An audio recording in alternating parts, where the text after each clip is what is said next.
Olá, pessoal. Boa noite. Muito boa noite para todos vocês. É com extrema satisfação que a gente inicia mais uma live que eu costumo dizer é mais um bate-papo, mais uma reflexão, que é uma maneira, claro, da gente estar junto, da gente estar conectado, da gente se informar e trazer sempre para vocês informações, conhecimentos que fazem parte do nosso dia a dia, que fazem parte da nossa realidade. Então eu fico muito feliz quando eu tenho a oportunidade de poder estar com vocês, conectado de alguma maneira com vocês, sempre naquilo que eu acho fundamental, que é a acessibilidade da comunicação. É você levar para as pessoas, independente da raça, da cor, do status social, independente do grau de instrução, mas é levar para todos informações, conhecimento dos seus direitos, dos seus deveres, reflexões. E isso a gente faz porque gosta, porque ama. E é nesse sentimento de alegria é que o professor Bernardo está aqui junto com vocês. Sempre lembrando que nós estamos segunda e quinta-feira no Facebook do professor Bernardo e quarta-feira no Instagram também do professor Bernardo, esses 3 dias tomados, esses 3 dias reservados para a gente conversar, portanto, com assuntos que a gente pega com todo carinho, com toda atenção, com todo estudo, para a gente compartilhar com vocês. E hoje não é diferente. Hoje nós vamos falar de um assunto que eu confesso e fico à vontade para falar com vocês. E sabe por que eu fico à vontade? Que é um assunto que eu já venho batendo, eu já venho falando, eu já venho conversando sobre esse assunto antes mesmo desse período de pandemia. Nessas oportunidades que a gente caminhou e caminhou nas escolas, palestrando para crianças, para pedagogos, para os pais, para demonstrar a importância da família no processo de aprendizagem do aluno. Esse é um tema que a gente não pode se descansar. Esse é um assunto que a gente não pode cair numa zona de conforto. E sempre, de alguma maneira ou de outra, nós temos que levar a você, pai, a você, mãe, a você, família, o seu papel, a sua importância, e é onde eu falo, agora olhando para vocês, o seu papel, a sua importância, a sua responsabilidade, a essência de acompanhar o seu filho em todas as etapas da vida dele e na etapa da vida escolar não é diferente.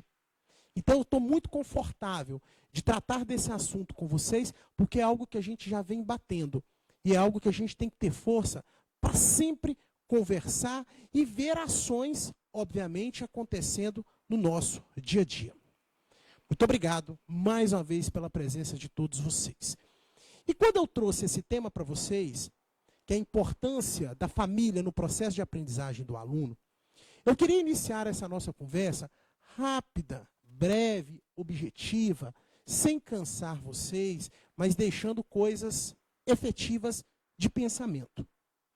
Para a gente entender por que a família é tão importante na vida escolar do filho, é tão importante na educação do seu filho, muita atenção, pai e mãe que me escuta agora.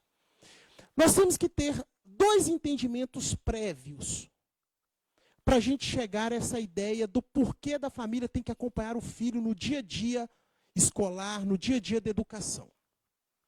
2 pensamentos. Primeiro, nós temos que entender como que a infância veio sendo pensada antes e como ela é pensada hoje. E o segundo ponto, que é fundamental, até para fazer sentido essa nossa conversa hoje, é entender também como que a família é vista no século XXI. Porque, claro, todo mundo sabe que pai, mãe é responsável pelos atos praticados pelo filho menor. Pai e mãe têm que acompanhar o filho em toda e qualquer situação, e na escola não é diferente. Isso aí a gente sabe. Mas o que eu quero chamar a atenção, ao abordar esses 2 pontos que eu falei há pouco, como que a infância deve ser pensada e como a família deve ser pensada hoje, sobretudo no século XXI, ela é fundamental para você dar sentido. É fundamental para você ter a significância desse assunto de hoje. E eu começo a falar da infância. Interessante que hoje, quando a gente vê uma criança e uma adolescente, a maneira como a criança e a adolescente fala para você, acompanha meu raciocínio.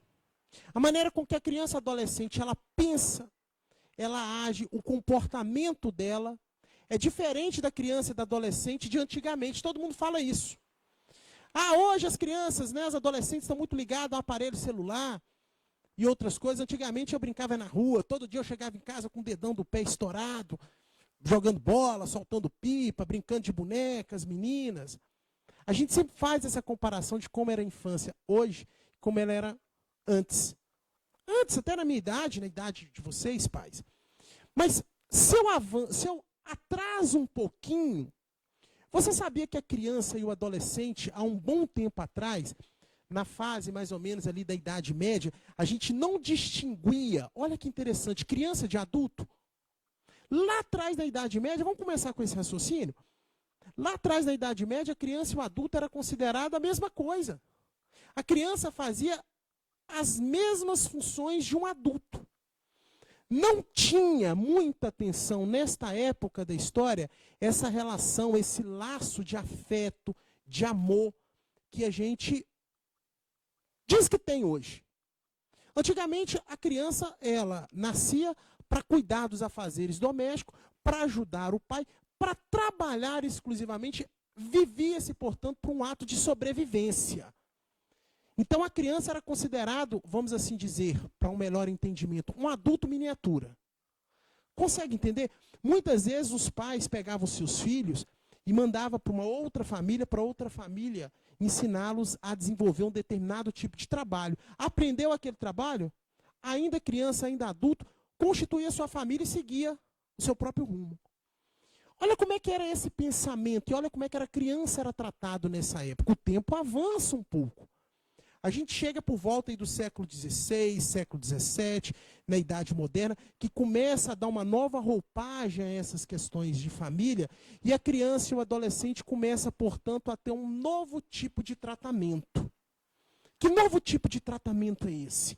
Avançando um pouquinho mais na história. A criança e a adolescente ela começa a ser o centro de atenção da família. Ela começa, portanto, a aparecer com situações que não tinha antes. A gente começa a ver na história pinturas nessa época, por exemplo, só para ilustrar, de uma criança segurando um brinquedo, de uma menina segurando uma boneca. E com isso, mudou-se o comportamento das crianças. As crianças deixaram tanto de trabalhar nesse sentido e passaram agora, repito, ser o centro de atenção, ser o foco da família e necessariamente, diante dessa mudança, um novo fator chegou na criança e no adolescente, que é o fator de, atenção, olha aqui para o professor, educação. Passou-se a necessidade, portanto, de educar as crianças e o adolescente. E percebe-se assim que o próprio Estado viu que com o crescimento da população, muitas crianças começaram, portanto, a investir, a ter um olhar mais aguçado, mais sensível, entre aspas, para educar essas crianças e esses adolescentes. E aí veio livros, vieram a tecnologia começando, aí eu avanço um pouquinho mais na história, porque a gente não tem tempo para falar desse processo todo de história, que não é o objetivo. É mais para a gente esquentar os motores e para vocês darem significância do porquê da importância da família na educação do filho. O Estado, portanto, passou a criar mais escolas, o Estado, então, passou a lidar e tentar levar para as crianças mais tecnologia. Os próprios pais começaram a conversar com as crianças nesse sentido. Os tempos são outros. As coisas começam a mudar. E hoje, portanto, a gente vê uma infância totalmente diferente da infância daquela época ali da Idade Média. Hoje, uma infância que boa parte, não posso dizer todos, tem um acesso à tecnologia, tem um acesso à informação, tem uma estrutura de escola diferente. E é por isso que precisa ter uma educação contínua sobre essas crianças. Pois bem, esse foi o primeiro ponto que eu quis mencionar para vocês. O avanço, a evolução da infância. Bacana, gente? Deu para entender? como que a criança ela foi se evoluindo de acordo com a mudança da sociedade, de acordo com as novas constituições de família, de acordo com as mudanças sociais, as crianças também foram evoluindo nesse momento. Só que eu preciso chamar a atenção de vocês, e aí a gente avança um pouco, para dizer o seguinte: não foi só a criança que mudou. A sociedade mudou, e se a sociedade mudou, muita atenção para o segundo ponto. As novas formas de família, atenção, também mudaram. E se as novas formas de família mudaram, para chegarmos a um entendimento da família do século XXI, que é onde eu quero chegar com vocês, é fundamental para você, família, entender o seu papel hoje, sobretudo e acima de tudo, hoje na educação dos filhos. Porque antigamente, mais uma vez eu volto, porém, agora no que diz respeito apenas à evolução da família. Porque a da infância a gente viu rapidinho. A da família, antigamente, a família era aquela considerada como uma família tradicional. Era a figura do pai, da mãe e do filho. Não é verdade? E o interessante da família nessa época é que cada um tinha o seu papel definido. O pai era o provedor. O pai era o que sustentava. O pai era que trazia comida dentro de casa e que pagava as contas. A mãe era que ficava em casa, cuidava dos filhos e cuidava do serviço doméstico. E o filho é aquele que tinha que estudar a tecnologia, aquela coisa toda que nós falamos. Só esse tipo de família considerada tradicional, ela veio, não vou dizer perdendo espaço, ela veio não se tornando a única espécie de família.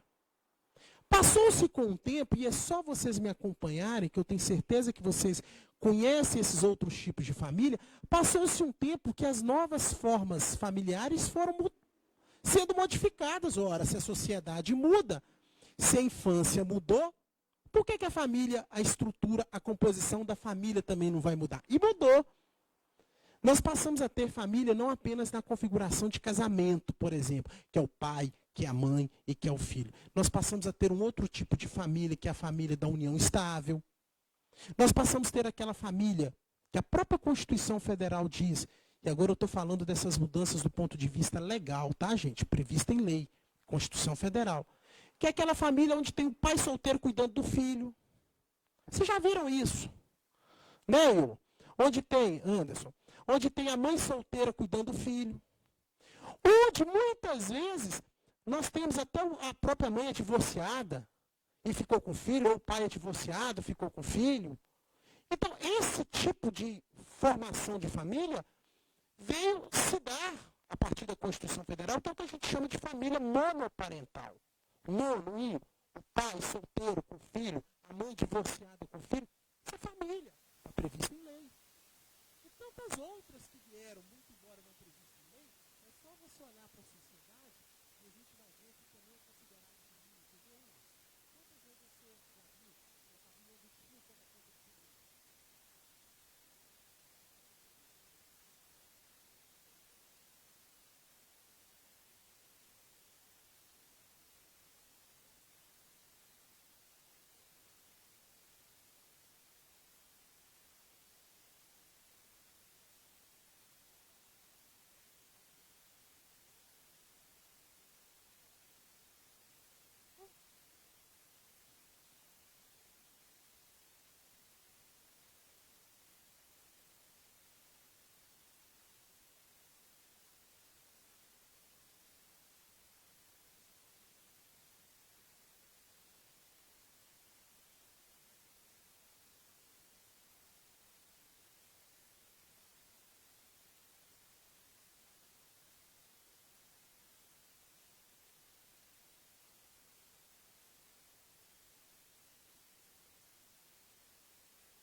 agora. Alô, som.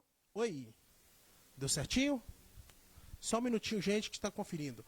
Bacana. Obrigado aí, pessoal. Anderson, Will, sempre atento. João Oliveira, obrigado. Gil Oliveira, obrigado aí pela informação. E a Conceição, obrigado, tá, gente? Isso é importante. Ó, eu sempre falo, a gente faz ao vivo aqui, é um trabalho bacana. Isso acontece, a equipe, ó, para você ter ideia, a nossa live começa às 19, mas o pessoal chega aqui 6 horas, já prepara a coisa com carinho, porque a gente sabe que educação, ela transforma a vida das pessoas, conhecimento é sempre muito bom. Então, agora que já normalizou e a nossa equipe é rápida no gatilho, a gente retoma. Olha, então a gente tem que entender, para a gente compreender a importância da família no século, a importância da família, perdão, no processo de ensino-aprendizagem dos alunos, dos seus filhos, nós temos que entender que hoje a era é diferente. Eu parei aqui. A gente tem uma criança que tem acesso à informação, que tem um acesso à escola, pelo menos a gente deseja que todos. A gente tem realmente novas configurações de família, sem entrar se aquilo é previsto em lei ou não é.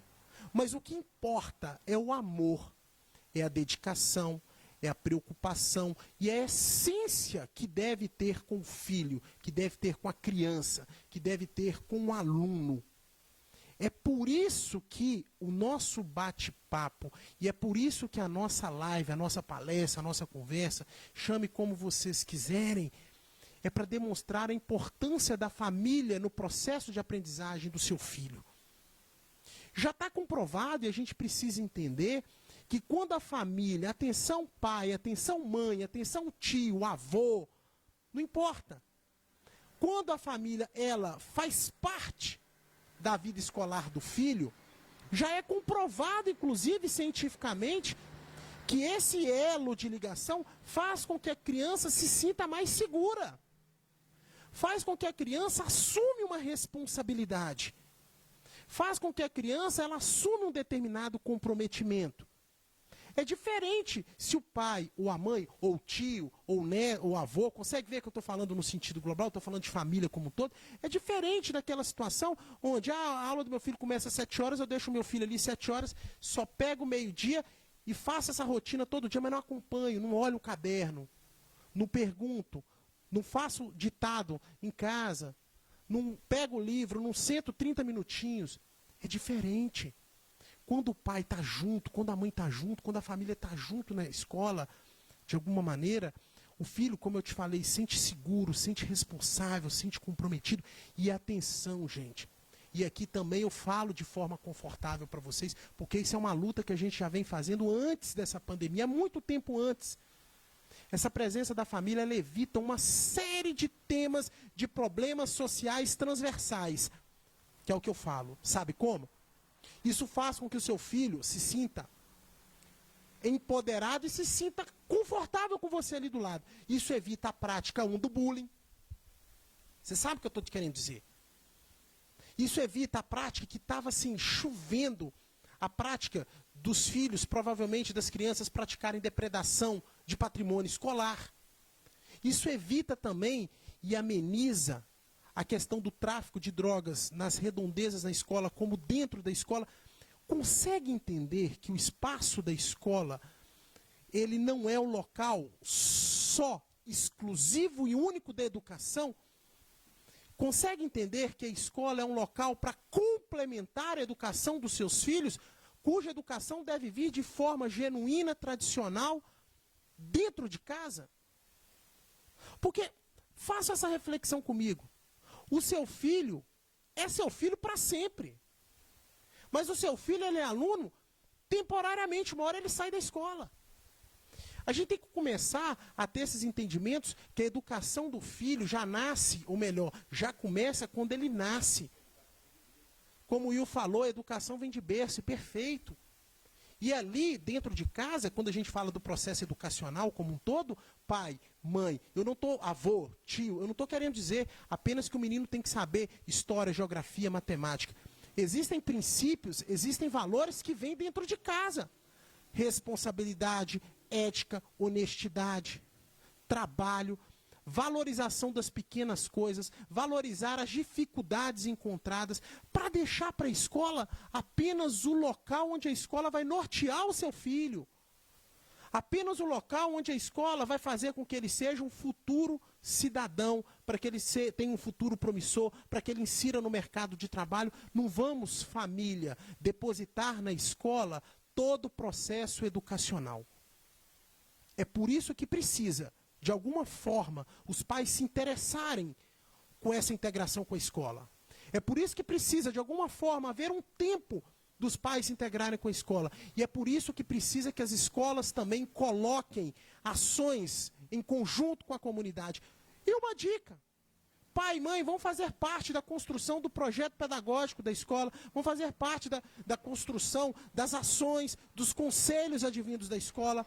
É uma forma de aproximação, porque não basta nós falarmos desta importância. A gente precisa também apontar encaminhamentos, apontar ideias, apontar soluções. Mas aqui fica a nossa dica. Aqui, não dica, fica a nossa reflexão. Que a gente precisa realmente, os pais, muitas vezes, eles sabem sim do dever. Os pais sabem sim, o Anderson, dessa responsabilidade de tomar conta dos filhos do ponto de vista educacional. Mas muitas das vezes se sentem incapazes, por falta de tempo, por falta de interesse, não sei. E acaba colocando o seu filho para terceiro tomar conta. Para escola, para psicólogo, para assistente social, para não sei o quê, para avô, para tio. Pai, agora eu digo nessa minha fala final. A própria Constituição Federal me permita, sai o professor Bernardo e entra o advogado. A própria Constituição Federal diz que a criança tem um direito de ser educada, saúde, moradia, aquela monte de situações que vocês achavam. Isso é dever do Estado, é dever da sociedade e é dever da família. O que nós queremos chamar a atenção nesse final, e que a reflexão que fica nesse final, é que a escola ela deve ser uma parceira da família. A escola ela tem um papel de educar na sua estrutura, e o pai, a mãe, a família também tem um dever de educar. O fardo, me permita usar esse termo, fica mais leve. É um fardo entre aspas, eu sei que você está me entendendo. A responsabilidade ela fica mais leve na medida em que haja esse trabalho em conjunto. Mas para que a escola tenha essa integração com a família, é fundamental que os pais, que a família, sentem e dê significância do seu papel primordial, que é trabalhar, que é educar dentro de casa, fora de casa, que é acompanhar a vida em todos os sentidos do seu filho. Era essa a mensagem que eu queria passar para vocês. Will, tem alguém que a gente pode dar uma oração? Bacana, Aurélio, Henrique, obrigado aí pela presença. É isso, pessoal. É uma forma rápida, objetiva, mas que fique essa reflexão, e uma reflexão acima de tudo. Eu acho que isso que é o mais importante, a mensagem que o professor quer dizer para vocês. É possível, sim. É possível fazer esse trabalho, é possível ter essa integração de família e de escola. Fizemos uma live um tempo com a Eliana, psicóloga, falamos de família e escola, união que faz diferente. Isso é verdade, é comprovado. Mas para isso, a própria família tem que ter esse entendimento que ela exerce um papel não só legal, não só social, mas é a essência da família tomar conta e cuidar do seu filho. Gente, eu queria agradecer imensamente mais essa presença, essa participação, esse carinho. Quinta-feira nós vamos voltar novamente aqui no Facebook do professor Bernardo para falar outro assunto de interesse, de utilidade, e a gente espera que vocês gostem e que vocês venham dando sentido e que eu agregue, complemente algo para vocês, não apenas teoricamente, mas também trazendo ações, encaminhamentos, algo prático que seja factível e possível de ser cumprido. Tá bom? Agradeço também o Will Anderson aqui na produção, sempre com zelo total, fazendo com que essas informações cheguem aí para vocês.